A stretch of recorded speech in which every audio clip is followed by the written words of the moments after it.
So the next stage in cartridge production is we need to attach the dispensing pipe onto our handgun. So to do this, take your handgun and select Control On.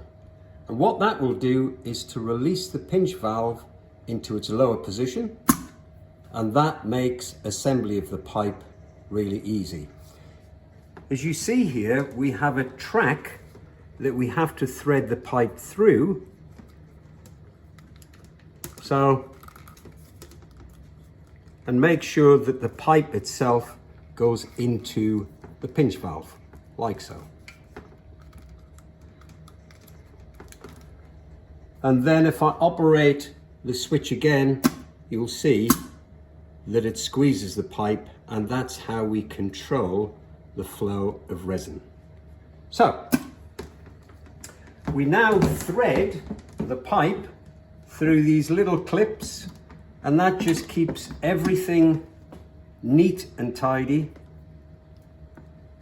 while we're dispensing resin.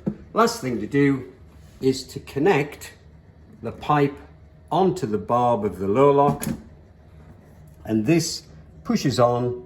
Make sure that you get a really good firm connection, push it right down to the bottom, and then we're going to invert the cartridge and slide it underneath the holder, like so. Close the door, and now we're almost ready to purge our first cartridge. So if you follow the instruction here, it says continue on to start, so we press here. It then asks us to choose if we want to use automatic mode or manual mode, so we'll choose automatic. First input we have to make is how much resin we want, and that is determined by the open time of the pinch valve, which is in our dispensing handle here. I've got it set at 0.8 of a second. I'm going to say for the particular size label I want to make, that's enough.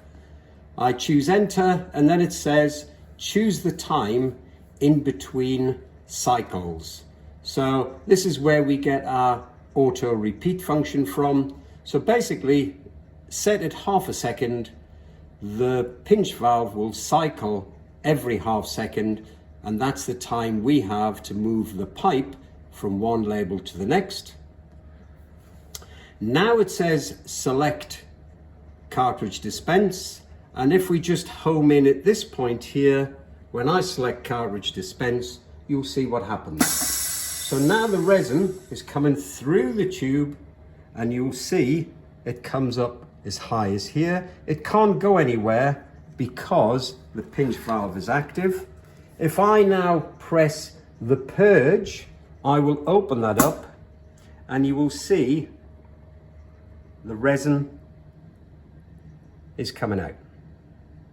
So we're going to purge a few teaspoons full in order to wet out this spiral mixer, but now essentially we're ready to go. So if I just operate with the front button on the handle, and you'll see what happens. So this is now cycling,